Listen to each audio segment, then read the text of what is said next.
Right. Good evening, everyone. It's Thursday night, 9 o'clock here in London, and I'm pleased to welcome you to this live YouTube session with Tom Helleman, a professional cycling coach.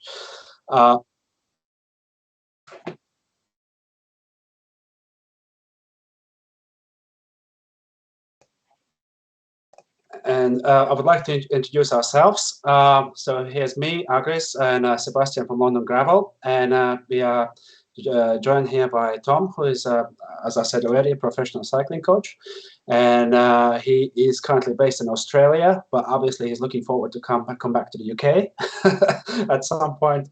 And he has kindly prepared a very interesting presentation for us. So the presentation itself is split in two parts. So first part will be tonight, obviously. First part is more for people who are, I wouldn't like to say beginner riders, but let's say less experienced riders who are aspiring to get fitter.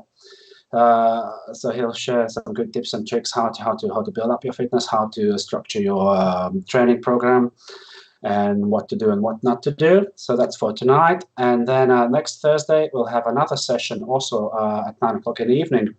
And that session is dedicated to more experienced riders who have decent fitness levels, who have built up their fitness levels, they're experienced, but they would like to take themselves maybe to the next level so that they could do long endurance rides up to 100, 150, 200 kilometers long, and also who are aspiring to take part in races or are racing already, but feel that they would be able to do more, and there's something more that they could do to perform better. To give you a bit of background information about London Gravel, London Gravel has started a couple of years ago. Initially, it started out as I would say as an informal riding group, but since then it has grown and developed into already quite structured and organized group, and it's becoming better and better. Also, I would like to invite you to join our Discord chat and Strava groups. On Discord chat, we are arranging rides and just chatting about bike-related things, including fitness as well, and kit and bikes and things like that. And on Strava group, we are shuttling our rides. So if you'd like to join us on the ride, please do so. Join our Strava group and come along. In terms of presentation, so during the presentation, you'll be able to post your questions in the chat box. And Tom will be answering all the questions when the presentation is finished. And also, this presentation is being recorded, so you'll be able to watch it again and again at any time you like. So now I'm handing over to Tom. Hi, Tom. How are you? Good evening. Good evening. Yes. And good morning to anyone else that's in Australia like me.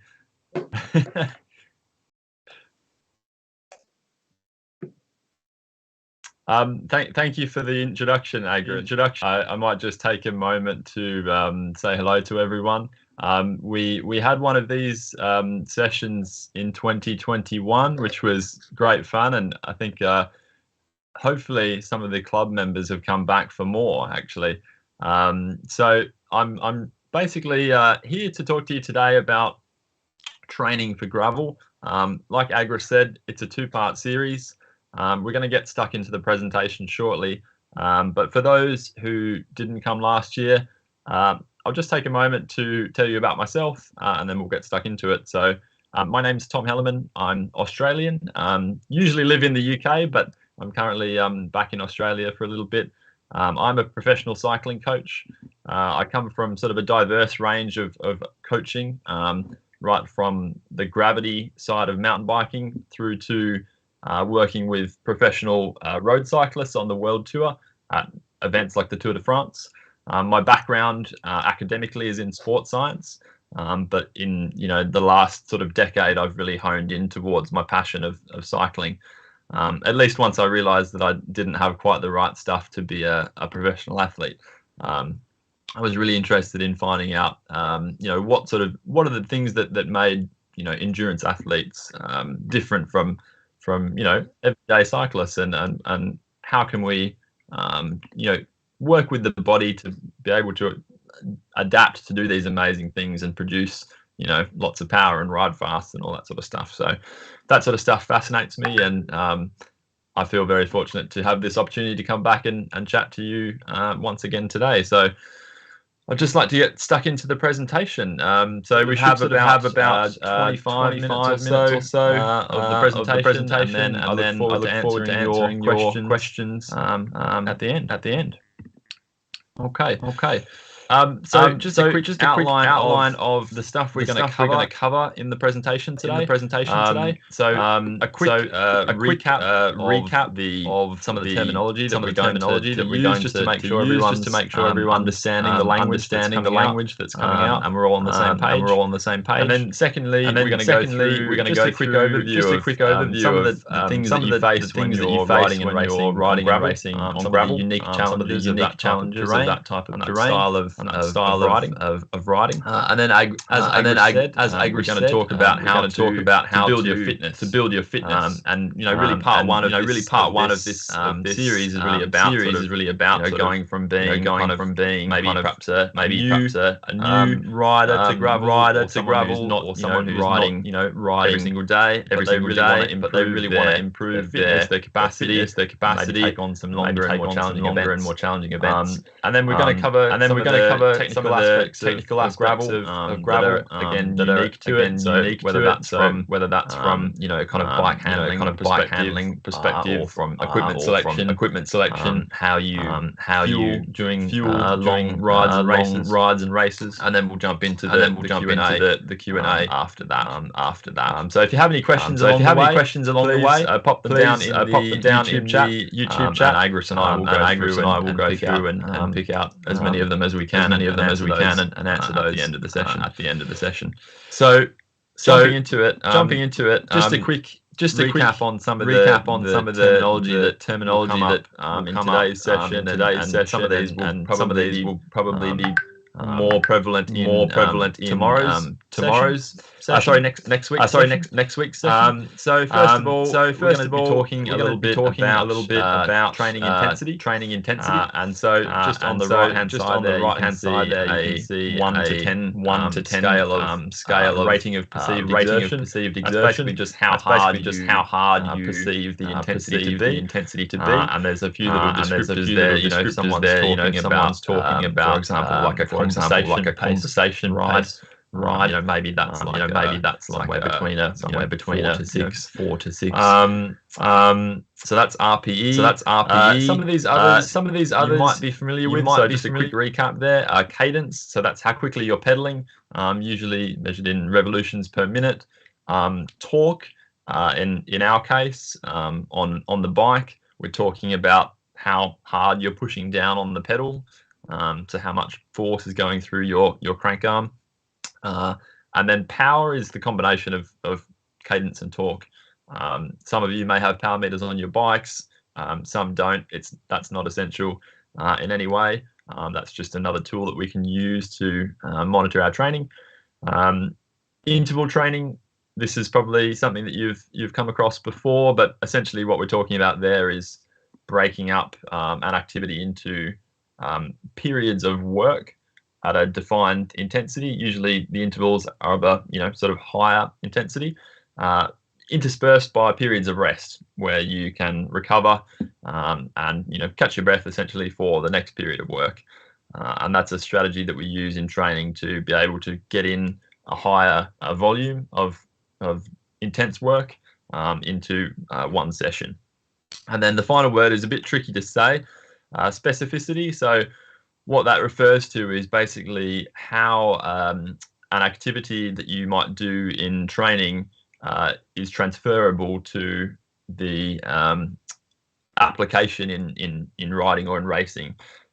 So for example, if you're training for a gravel event, then doing lots of road riding is kind of not very specific. Whereas if you were perhaps taking your gravel bike and riding it on similar terrain to your target event, that would be a type of training with a higher level of specificity.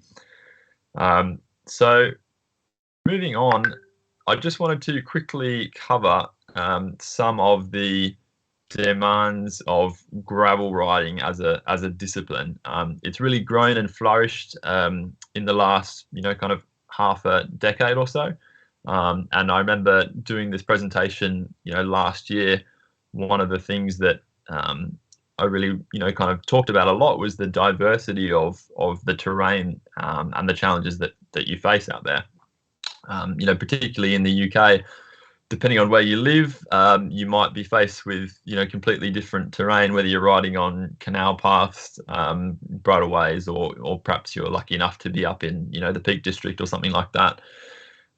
So the terrain, compared to riding on the road, you're often going to be faced with steeper descents, steeper climbs, and of course the paths themselves, the trails are going to be a lot rougher, with gravel, potholes, tree roots, all sorts of stuff. So generally, in terms of the physicality of gravel as a discipline, it is kind of a bit harder on the body than, say, road riding.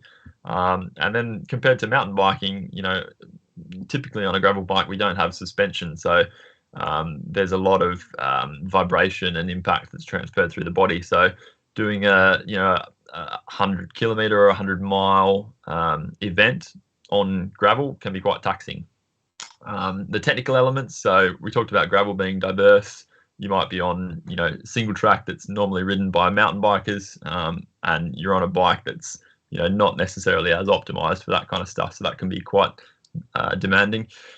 In terms of hydration and fueling, often these events are, kind of out in the wilderness. That even if your training rides are, kind of not too far from home, sometimes you might need to be, sort of planning ahead and thinking, where can I pick up some water in summer, or some some snacks, basically, to keep you going on your ride. If you're out in the middle of nowhere, it's very important to be self-sufficient, and that also means being able to work on any mechanical problems that come up as well.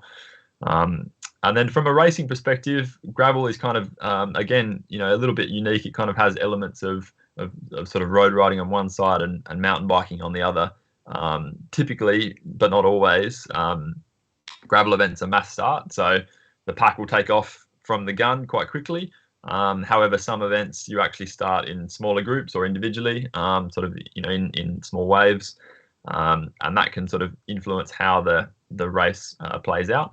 And some of the races, typically in the US at the moment, they seem to be really into really long races. So Unbound Gravel, which was on last weekend, is famously 200 miles for the full distance, which is a big day out there. The pros are doing that in 10 hours, but for the mere mortals, it's a big day. And then also, as I said before, the broad range of conditions and terrain that you may face. The racing dynamics. So typically in a gravel race, the pacing is you're either riding with a group, and then you might be able to use the draft of other riders and work together on perhaps some of the more rolling or road sections, where you can maintain a little bit of speed. And then other times when you're on single track, or whether the terrain is quite steep and technical, you may be actually sort of pacing the effort yourself, because there's no advantage to being with a group. And that can influence your tactics, whether you decide to stick with a group in terms of pacing, or whether you sort of go out on your own. So I'll just jump into a couple of points on how we can start to build our fitness for gravel riding, and sort of thinking about the demands of that type of riding. So we mentioned, it's quite long, it's quite technical often. What are the things that we can do to sort of build the underlying abilities that we need to be able to take on, longer and sort of harder events and rides? So typically the main driver of sort of fitness performance in this type of endurance activity is what we call your aerobic energy system. So that's your ability to use oxygen to help combust carbohydrates and produce energy.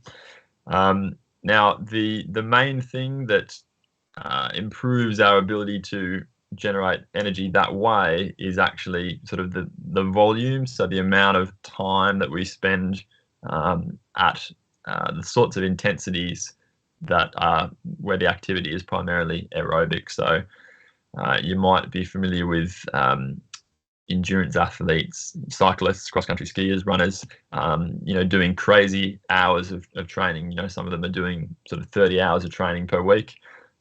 Typically, the vast majority of all that time is actually spent at a kind of a lower intensity than they would compete at.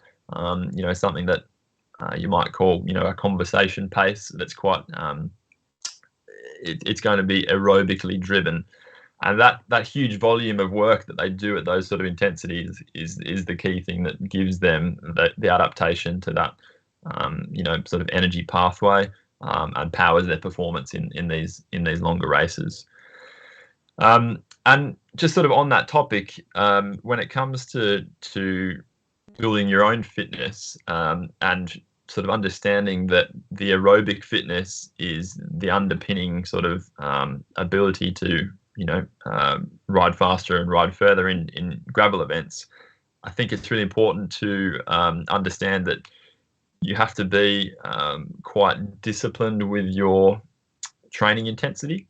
And so what I mean by that is basically that when you are going out and training, sort of regardless of how many hours that you've got to work with, you need to, sort of have a think about spending a lot of that time. I won't sort of put any numbers on it, but the majority of that time at a training intensity where you are stimulating that aerobic system. And so that might mean, if you're riding, let's say 10 hours a week, 6 hours a week, whatever it is, that you're doing, a good number of those hours at that sort of aerobic conversation pace, zone 2, if you're using a power meter, that kind of intensity. And that's really going to stimulate your aerobic system to adapt and grow. And that is, as we said just before, that is the thing that's going to really drive your performance in these type of events. Then the other thing to think about is sort of how you progress your training. So I think thinking about as you move closer from where you are now to your goal sort of fitness level, there needs to be some progression in what you're doing.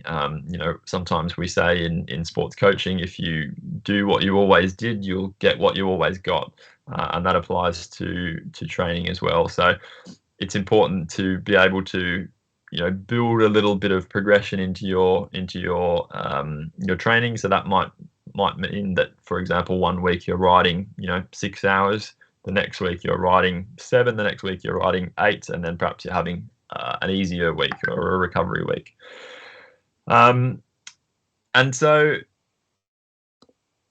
I'd like to also talk about consistency, and there's a couple of things that come into that. So sometimes I say to some of my athletes, professional, amateur alike, that getting hung up on doing a perfect workout or a perfect training session,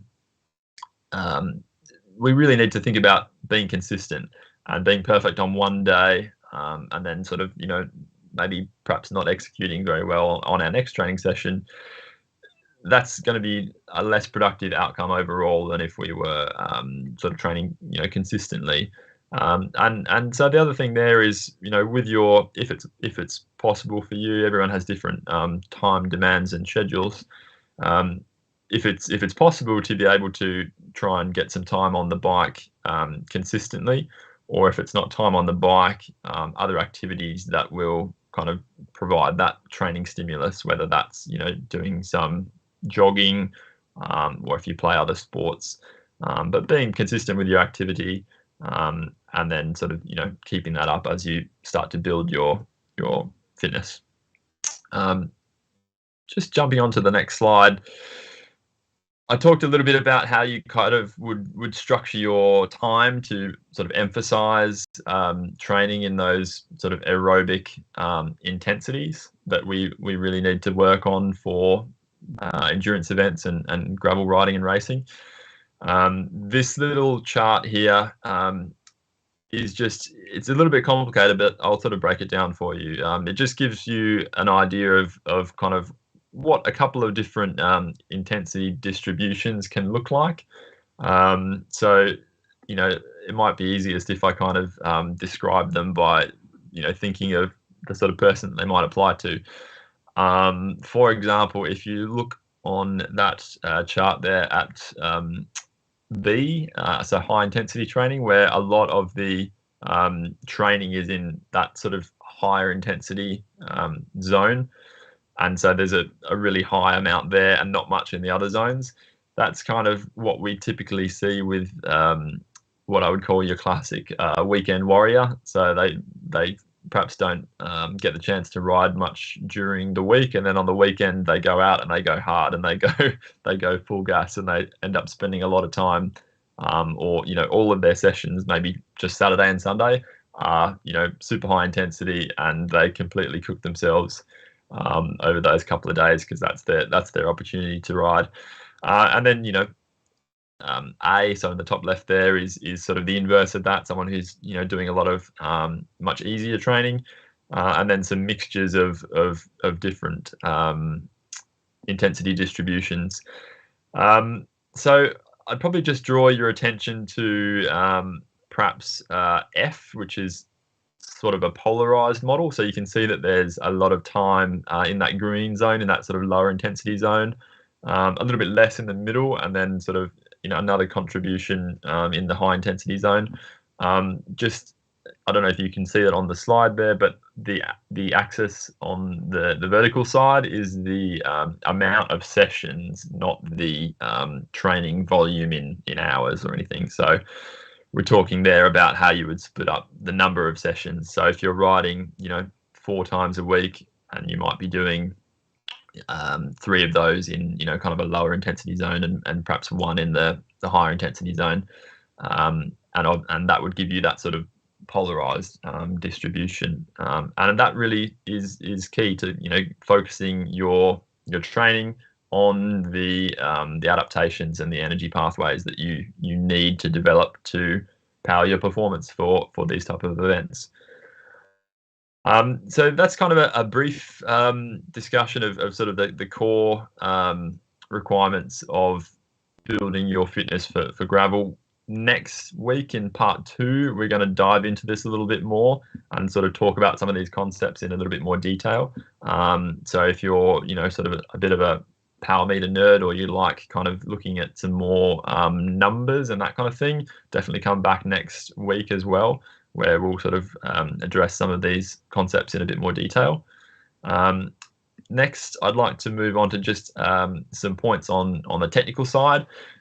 So, depending on the terrain that you've got to work with, or the event that you're going to be doing, the range of terrain is huge.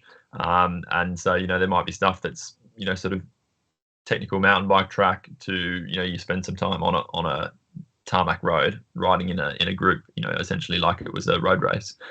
But what I would say is, it's important to sort of have the skills in your toolbox, if you like, to be able to handle those technical features when you come across them, because often with gravel events, they're in sort of remote places. You might not get to practice the course beforehand, so you need to be able to take on those technical challenges as they come to you. So one of the things we can do to keep our skills kind of in shape is think of it like an aspect of fitness, right? So you're going to go out and you're going to train your fitness by doing specific training. Then from a technical side, you can also go out on your training rides and train a particular type of technical skill. So whether that's descending, whether that's cornering, you might just focus on one thing at a time. So I put a couple of points here. Braking before turns, for example. On a gravel bike, we have relatively narrow tires compared to mountain bikes, so there's a little bit less traction, and we don't have suspension to give us any extra traction. So being able to brake without locking up the wheels, so that you can effectively reduce your speed and then make the turn, is going to be something that's super valuable, even more so when you're in a group environment, and you need to be able to really control your braking around other people as well. And so, a big part of making the most of the traction that you have on your gravel bike, particularly with no suspension, is using your body, moving your weight around. So whether that's on a steep climb, scooting forward on the saddle, and then lowering your chest down towards the handlebars, really getting the weight over that front wheel is going to help you on a steep climb. And then, conversely, on a steep descent, we don't want to have too much weight forwards, because that might mean we're sort of, we're putting a lot of weight on that front wheel, and that might make it a little bit more challenging to control our line. So sort of having a bit of a more rearward weight bias on the steeper descents is going to be, a better choice there to give you a little bit more control. I've put a couple of notes in here about tyres in particular, massive part of gravel riding. There's a huge range of tyres available that have, different tread patterns, and then of course how you set them up, whether you're using tubes, tubeless, and the pressure that you're riding at is something that actually really makes a big difference to both your comfort, the traction that you have, and also of course your speed, the rolling resistance that the tires are going to produce.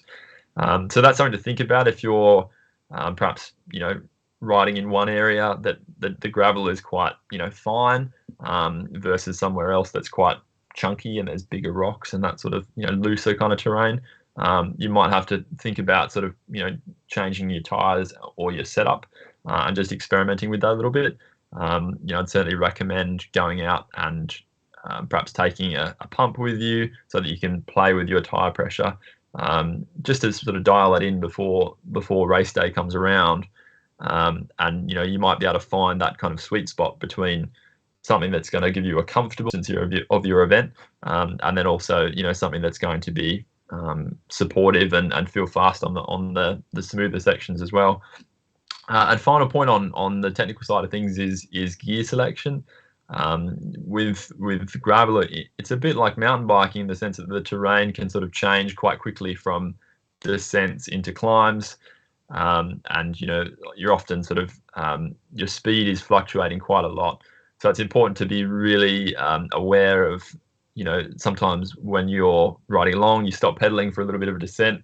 What gear are you in? Did you leave it in the really big gear from the descent before, and then you all of a sudden hit a slower corner or a climb, something like that, and you really need that lower gear straight away. So always be thinking about, if I need to pedal in a second, what sort of gear am I going to need?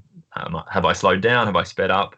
And just kind of making that as automatic as possible, so that when you're riding along, your speed changes, it becomes sort of automatic to be changing the gears, so that whenever you need to get back on the pedals, you've got something that's going to be appropriate. You're not sort of stuck pushing this massive gear trying to get up to speed, or you don't go to pedal and you're spinning at a really high cadence.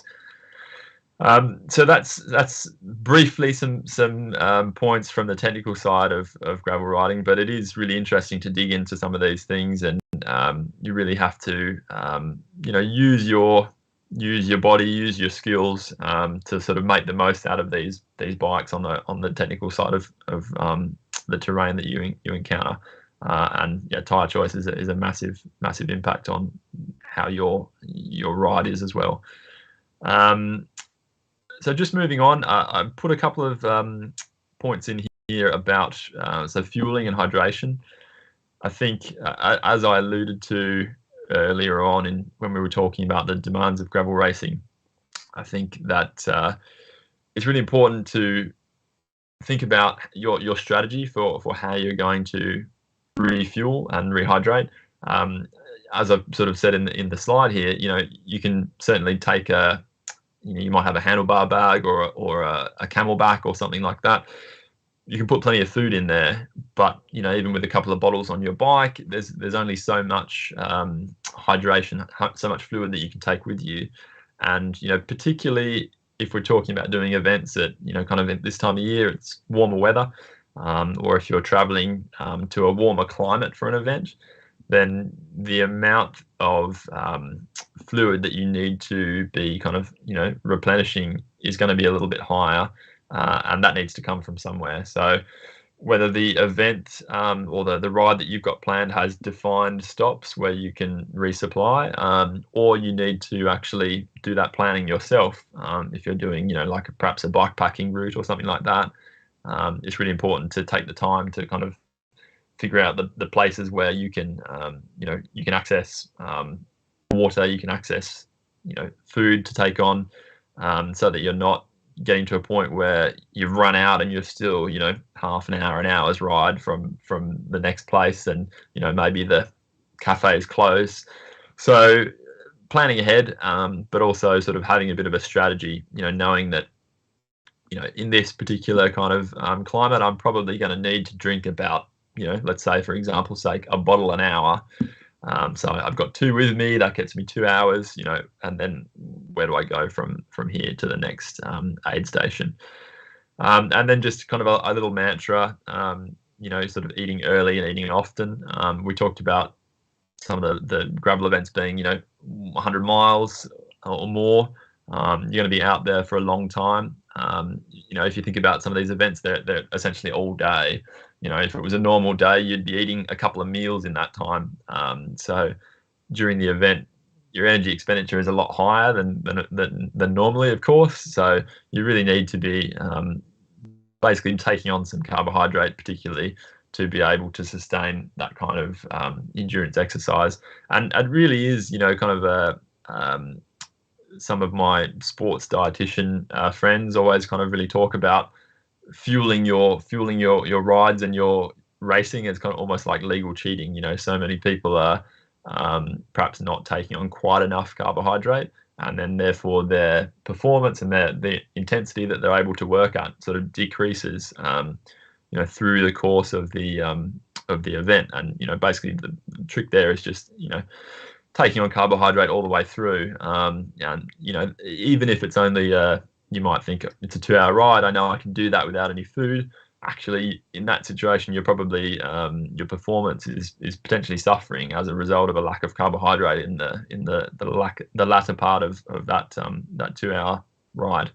So that's absolutely something to think about. And we'll talk a little bit more about nutrition and sort of, perhaps a little bit more detail in next week's part 2. And I think it's particularly critical for the much longer events where you really have to be on top of it. So tune in next week for a little bit more on nutrition as well. And with that concludes my presentation. So basically, we're going to jump into some questions now with Ag there. You guys have submitted some into the YouTube chat. We had a few come through on Discord as well. So I look forward to answering your questions, and hopefully you've enjoyed the presentation. And hopefully some of you will tune in next week as well. So thank you for listening. Right, Tom. Yes, I'm still here. Can you hear me okay? Yeah, very good. Yes. Yeah. Well, thanks for that extremely great insights. I thought that I know something about gravel riding. I thought I'm somewhere at the intermediate level, but I still learn quite a lot. Especially about the learning the technical skills and practicing the technical skills. Because I don't know about others, but I'm sort of leaving that as a secondary thing. I'll just learn it in a way. I'll just brake when I need to brake. I'll just do this or do that. But when it actually comes down to racing or doing longer rides, it's very good to have those skills so like in your pocket already. Definitely. And having those skills in the toolbox is the key to being able to be versatile and come out and sort of handle anything that the race or the course throws your way. And also I think it's good to think about it consciously, to prepare yourself to train those technical skills. So that's very good insight. And also about food intake as well. I think I'm one of those guys who is trying to cheat himself. I somehow think that I will be able to get by for half day without eating, or just having a couple of bars. But when in reality, in normal conditions, I would have eaten my breakfast and lunch already by that time. Yep. So thanks for that. Let's just jump onto the questions. We've got quite a few questions on sure. on YouTube, and I've got a couple of other questions as well. So let's start with the YouTube questions, okay? All right. So Kevin is asking about the zone 2. So he's asking about how long does a zone 2 ride have to be before it is effective? Sure. I think so. One of the beauty of zone 2, let's just call it aerobic endurance training, because the zones can sort of vary depending on whether you're looking at power or heart rate.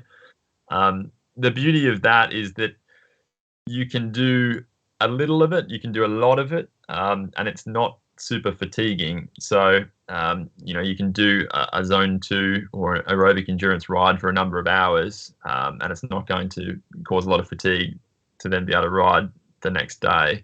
However, I think, this question's interesting to ask about sort of what's the minimum dose, right? That's sort of what the question's getting at here. If I only have, half an hour or 40 minutes or an hour or whatever, is that going to be enough to kind of be useful in this sense? And I think the key thing there, I come back to this intensity distribution a little bit. And we need to think about the bigger picture as well, not just this kind of one ride, because, certainly there's more of a training benefit from doing a 2-hour aerobic endurance ride, let's say, than a 1-hour aerobic endurance ride.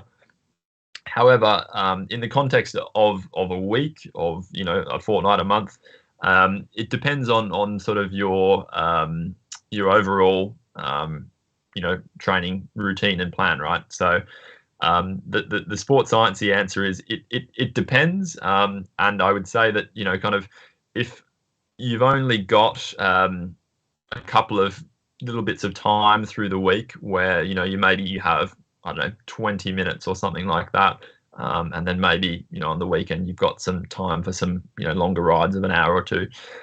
So if you're really time crunched like that, perhaps if you're riding, let's say, maybe your total time on the bike is like 4 hours per week.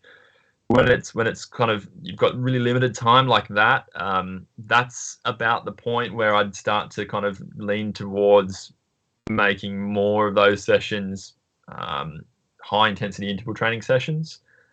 There is some aerobic benefit from those high intensity sessions. However, they do cause a lot of fatigue. But if you're not doing that many hours, then fatigue and recovery is less of a concern. So if you're really time crunched, then some of those shorter sessions could be substituted with some high intensity interval training, which is something that we can talk about in part 2.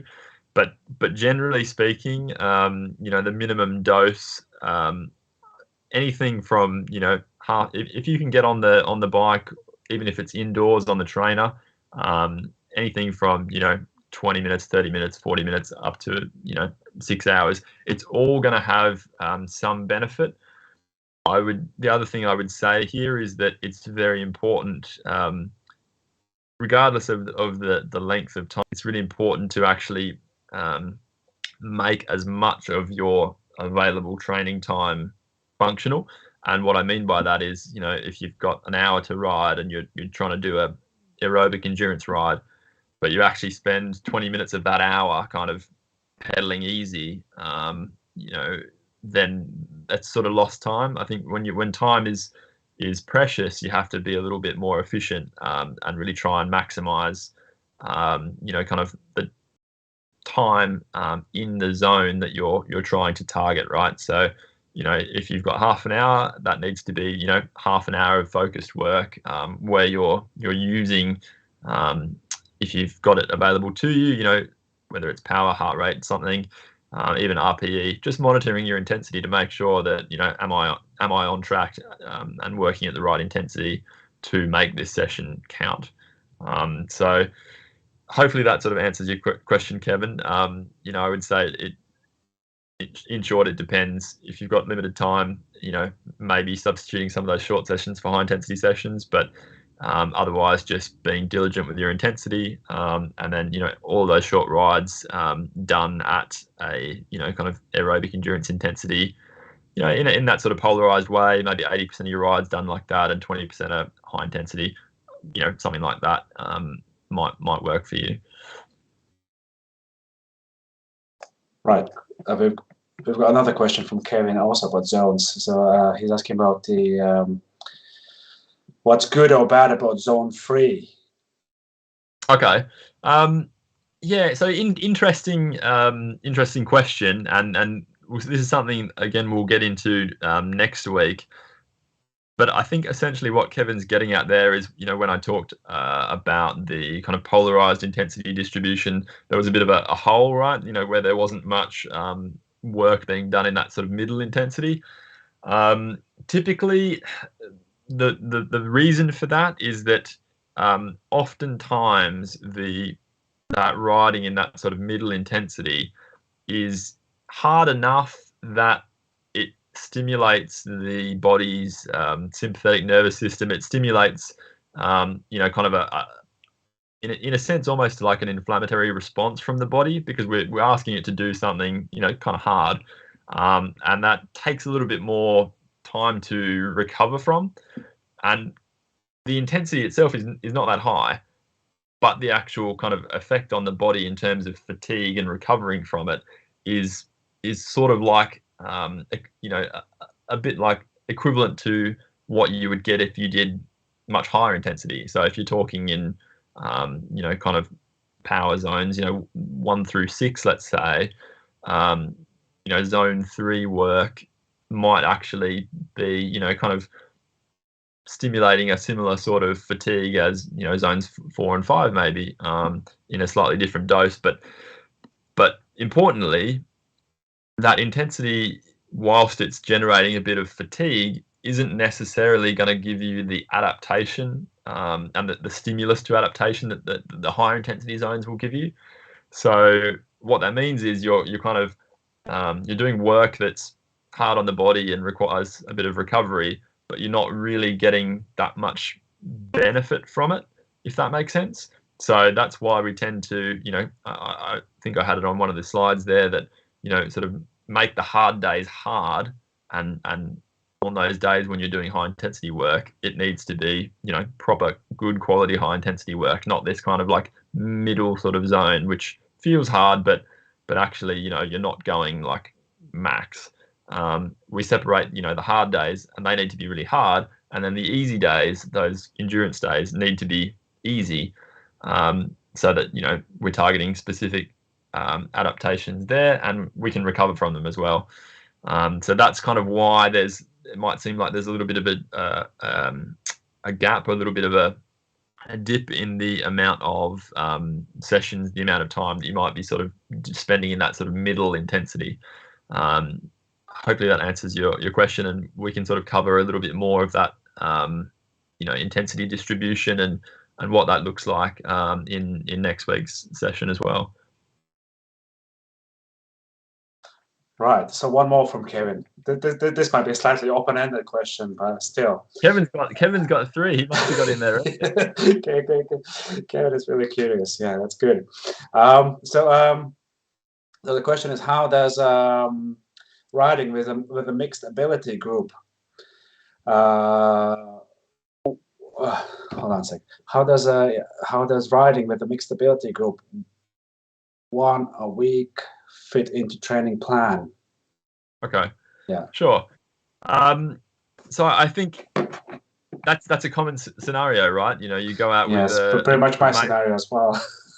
Yeah. You know, sometimes you're the hammer and sometimes you're the nail. And so there's you know, what I mean by that is there's going to be some difference between, you know, the fitter, stronger individuals riding more often, and the, you know, the guys that just get out on the weekends, right? So very common scenario. And sort of what that means, if you think about it, is let's say the group is riding together. You know, they're sticking together because it's kind of, you know, a social etiquette to ride like that. If you think about the different people in that group, right? So the people that are, you know, a little bit fitter, have done a bit more training, have, you know, some more time on the bike under their belt, at the same, you know, the same pace on the same terrain, they're the relative intensity that they're working at, they're experiencing it is lower than the guys who perhaps haven't done as much riding, or they're just a little bit less fit at that particular time. So the intensity is going to be different, sort of at all times.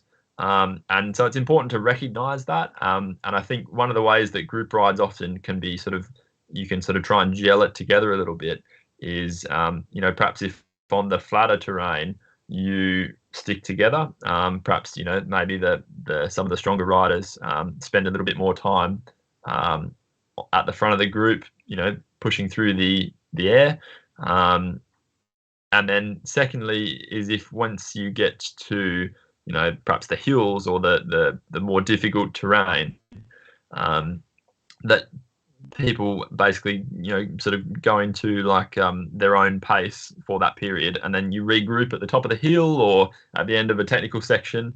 And that means that, although the members of the group are riding that particular climb, let's say, at a different speed, they're actually probably riding it at a similar intensity, because, 80% for one guy is going to be faster than 80% for, someone else, guys or girls. However, basically they're going at the same relative intensity. It's just a different speed. And so allowing, the group to kind of go at their own pace and then regroup after those kind of sections, I think is one way that you can make it work. Such that, some people don't get absolutely smashed and burnt out and then, kind of falling off the back later on because it's just been so hard for them compared to other people. So I think having awareness of the people that you have in the group, and then sort of using some of those strategies to allow people to self-pace at times, so that, they're not sort of being overworked, essentially, is one way to sort of make it, that group dynamic really, really work in practice. But I think, group riding is a great, there's many reasons to do it, the social aspect, the fact that you can follow other people, learn you might see different lines on the trail, learn some technical skills. So I think it's a great thing, and definitely keep it in your program. Just be aware of, the dynamics of the group when it comes to different fitness levels. Yeah, well, that sounds very good. So next question. So there's a question from a person called DM.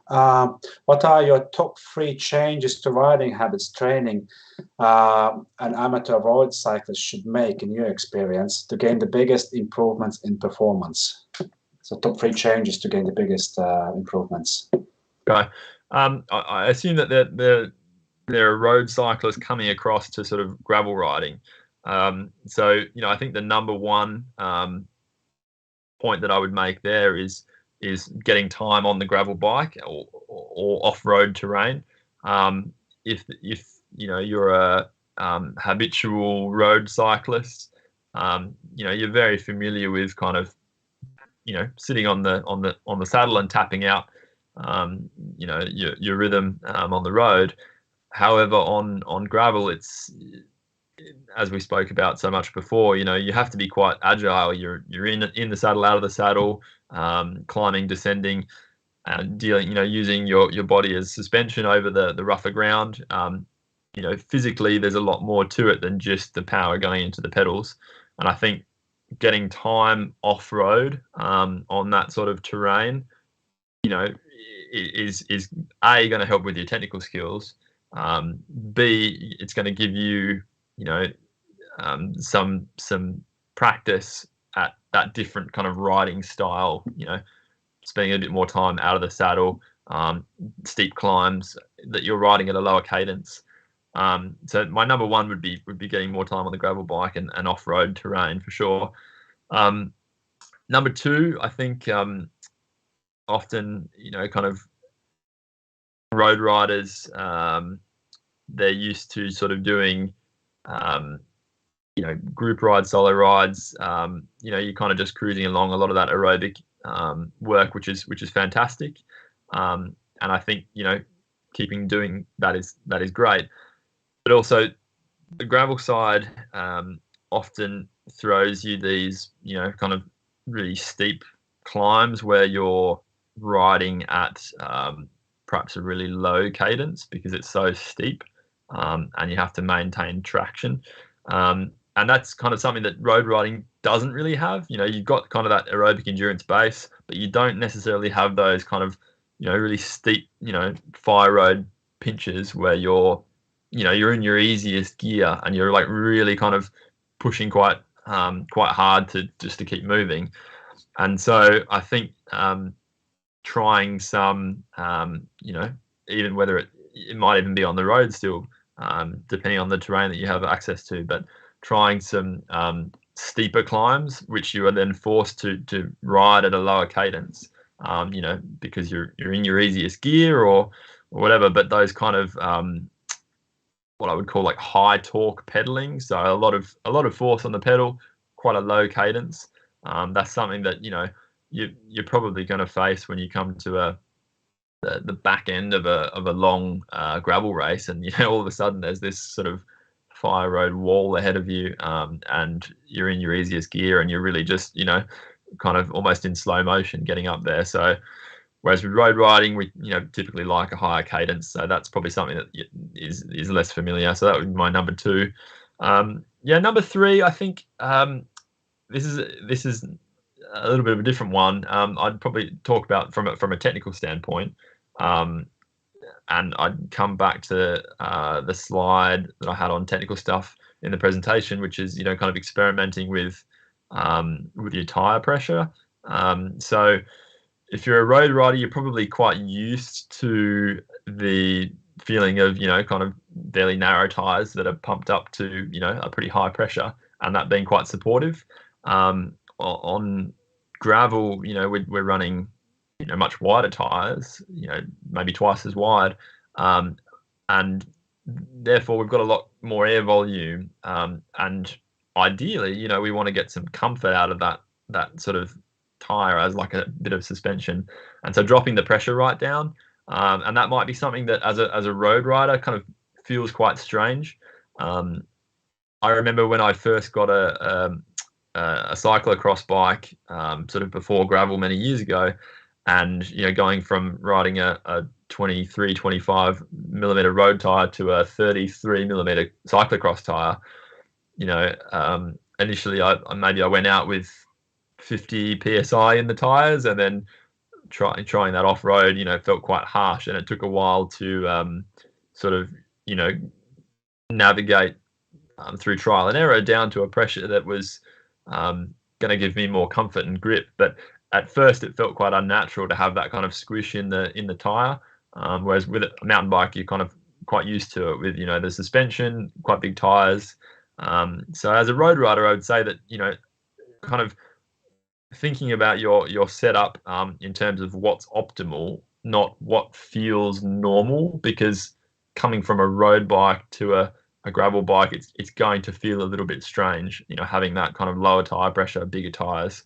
So in summary, I guess tip number 3 would be taking some time to dial in your setup, and trying to approach it from really what's the best setup for gravel, not sort of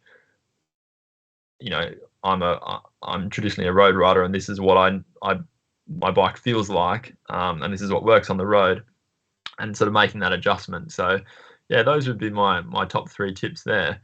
Hopefully that helps. Right.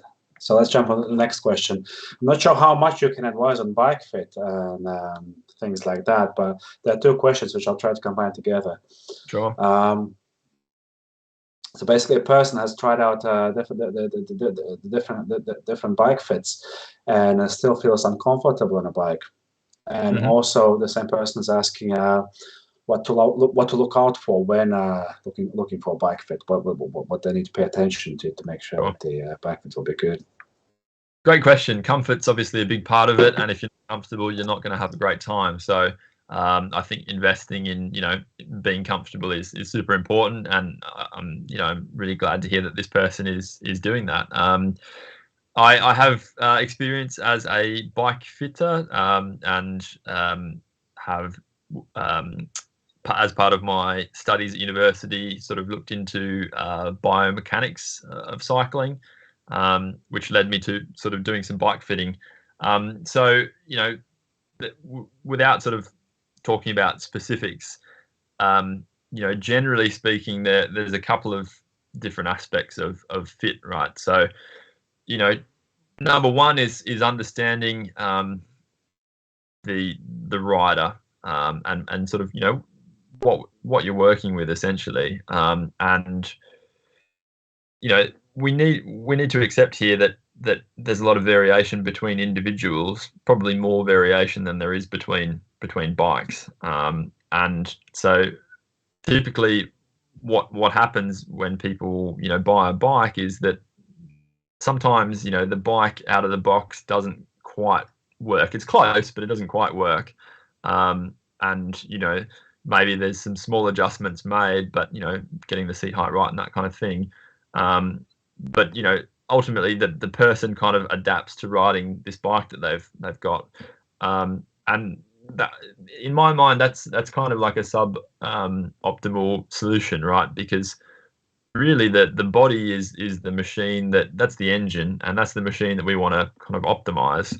So in reality, we need to figure out kind of what are the needs of the rider biomechanically. What is their body, how does it work, and then adjust the bike to cater to that. And a good bike fitter will be able to do those things. So they will be able to give you a thorough kind of assessment of how your body functions, what it needs to what you are going to need in a bike setup to accommodate you, and not every case is so different. Whether it's it could be a range of things. Someone's had a hip replacement, someone's had a crash, and that's meant that their wrists are uncomfortable, or someone had a footballing injury and hurt their ankle when they were younger. All of those things play out when you're on the bike and you're in that kind of fixed position where your feet are clipped into the pedals and your hands are kind of in the same kind of spot. It is not as much as road riding, but it is a fairly kind of constrained position, and so we need to make sure that position accommodates all of those functional differences between people. So I would, to answer the question, I would be looking for a bike fitter who has expertise in kind of some sort of physical assessment. They need to be able to look at you and understand what's going on, and then they need to ideally be equipped to make adjustments to a bike, across a range of different things, not just basic stuff, but they need to be looking at cleats, obviously, of course, different types of saddles and all that sort of stuff, but some of the minor details as well. I think most bike fitters out there will get a lot of the core stuff right, or at least close. But the difference between that and a really good fit, I think, is kind of that detail of understanding what are the needs of this rider and how can we make the fine adjustments to the bike to suit them. So whether you have friends that have seen a fitter and can give you an insight into the sort of service that they offer, or just have a chat to them as well and sort of say, what's your fit process, what's your philosophy, how would you go about, this is something I'm facing, how would you go about addressing that, and that should give you an insight as to whether a particular person is going to sort of be able to help you or not. But 100% invest in it, because being comfortable is key. It's not fun when it's not comfortable. So I fully support kind of dialing in that fit, and perhaps that means making a decision of one bike over another bike just on the basis of fit, and that is completely valid. And yeah, I think that's a great investment to make. Right. So Sebastian is asking, what food do I need to have to keep up the carbohydrates? What food? Yeah. Seb. Well, I mean, I don't know whether he's trying to cue me up to answer anything specific here. But So, generally speaking, when it comes to fueling our riding and racing, as you said, carbohydrate is king, and that's the one that we need to. That's the macronutrient that we need to really be focusing on taking in. So there's a range of carbohydrates, right? Everyone's kind of immediately in. Yet when we talked about fueling and carbohydrates, I'm sure a lot of people had images of like energy gels and bars and bananas and stuff pop into their heads. But it's, carbohydrates are a pretty broad, nutrient, right? So you might have seen images from some of these like, ultra long gravel races where guys are, pulling into the pits and their support crews there, and they're, kind of taking 5 minutes to sit down and tuck into a bowl of pasta or something, which is, totally a valid carbohydrate source. But typically we don't think of that because we're eating on the go, right? So there's a range of things. I think typically when it comes to how you might choose your fuel across, let's say, a ride. I mean, I'll preface this by saying whatever it is that you're using in a key ride or race needs to be something that you've tested beforehand and that works for you. It doesn't matter what that is, you need to have tried it out, and it needs to be something that you're going to be comfortable eating. But secondly, kind of how you might make those choices through an event does change slightly. At the beginning you might be better off taking on more what I would call, I guess, whole foods, right? So whether that's a jam sandwich or kind of like some pasta or something a bit kind of more unprocessed. And then as you move through the race, as you get towards the end, you might be starting to reach for those kind of faster acting carbohydrates. So the things like the energy gels, carbohydrate drinks, or like a sweet drink, something like that, which is going to sort of impact your your blood glucose quite quickly. But typically going for those things all the way through a really long event isn't the best option, because they are a little bit less stable in terms of digestion, and that can cause a little bit of gastrointestinal discomfort. And then secondly, as we said, they often deliver this quite a quick spike in energy, and that arrives quite quickly, and it also fades, right? So your blood sugar is sort of going up and down and oscillating, and that can be quite hard to control, and it can sort of lead you to having periods of feeling great and then not feeling not so great. So I'd really emphasize kind of trying things out in practice, finding things that work for you, whether it's rice cakes, sandwiches, fruit, dates, whatever it is. Trying those things out in practice, sticking to the more kind of whole unprocessed foods where possible earlier on, and then as you get towards the end, that's where you can start to take on some of those kind of faster acting carbohydrate sources like gels and that kind of stuff. Hopefully that helps, Seb. Right, so that's good. So we've got one more question from Adam, and I'll try to tie in my question into Adam's question as well, because it's more or less about the same topic. Yeah. So Adam is asking about the when being away from a bike, what kind of would you advise, rather aerobic training or weight training? And then I suppose my question will be like also about the training when not riding, because for example, when riding, I realized the thing that is holding me back is not that my legs would be hurting or that I'll be out of breath or anything. It was more my back that was holding me back, that my back started to hurt, and I realized that my core is not that strong, etc. So Adam's question is, would you advise rather aerobic training or weight training? And my question is like, what kind of training away from a bike you would advise in general? Sure. What should be focusing on more? Is it like hands or back or core? Yep. Or I think great question, Adam, and Agris, thank you for that. So for sure, strength training has benefits. That's something that has often been debated in the past, particularly in kind of in road cycling communities, where does strength training have merit? And yes, it does, but only if it's done consistently.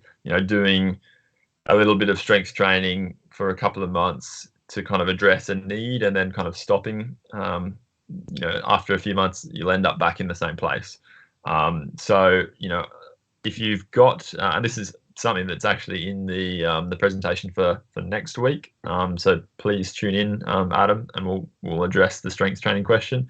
But for sure, if you're looking to spend more time on the gravel bike, off road, as we said, it's hard on your body, and that means that if you build up a little bit more strength, that's going to serve you well when it comes to handling the bumps, being able to get up those steep climbs that require a lot of torque, and sort of being a bit more durable essentially through these kind of events. So I'm an advocate for strength training. I think that there are also kind of situations where perhaps it's if you've only got 4 hours a week to ride, let's say, maybe you don't really want to eat up too much of that available time by being in the gym, because the bike riding is the fun part, right? So there's a bit of a balance there, but if I was creating a clean slate kind of training program for someone, there would be some strength training in there for sure, and it's something that I think it's important to sort of build up some strength and then really maintain it. And you've got to keep doing it to be able to maintain those benefits. The other part of the question, in terms of what training would you do when you're not on the bike? So I think going back to like when we were talking about intensity distribution, kind of if there's another activity that you can do on a regular basis or you like to participate in, kind of having a think about how that ties in with if you put everything into one bucket, right, in terms of your activity, how does that affect your intensity distribution? So if you're playing like squash or something that's like super high intensity, then that probably means that that's going to require some recovery, and maybe instead of doing 2 high intensity rides per week, maybe you only do 1. You've got your squash session, and then the rest of your riding is that kind of endurance riding. So broadly speaking, other activities that cross over well would be other aerobic activities that are similar, whether that's jogging, whether that's or fast walking, whether you like to do a bit of even something like a bit of rowing or kayaking, done at a lower intensity, can provide some aerobic benefits as well. You just kind of have to think about the intensity of it, and then how that, and also the specificity. But I would recommend, like, some of my athletes, for example, in winter they like to do some cross-country skiing, and I think that's fantastic because it's an aerobic, endurance-driven activity, and the same kind of fitness that underpins that is what we're talking about here in endurance gravel riding. So something that ideally, to answer your question, ideally something that transfers well into the demands of gravel riding, so that has that kind of endurance foundation. And then secondly, if it's maybe something a little bit different, have a think about how that exercise, that work, impacts your recovery and your overall kind of intensity distribution of your weekly exercise, and make some adjustments if you're doing full gas in one particular sport. then that's going to impact, you know, what your riding looks like. But there are definitely transferable sort of training elements to a lot of other things. You just have to think about how it all fits together, and what's the priority. All right, I think those were great questions and great answers. So it looks like we are greatly exceeding the time. Yeah, I just noticed I've been talking for quite a while. No, but it's been extremely insightful. And for those who are still here, so please remember that we'll be back next Thursday at the same time. And the next section will be for more sort of advanced riders, for those people who are getting ready, who do have decent experience and who are trying to get ready for races and who are trying to get ready for longer rides, like 150 to 100 kilometer rides. And please post your questions in advance, and we'll try to answer all of them. And also feel free to come back to this video at any time and share it with the people who might be interested in topics that we discussed tonight.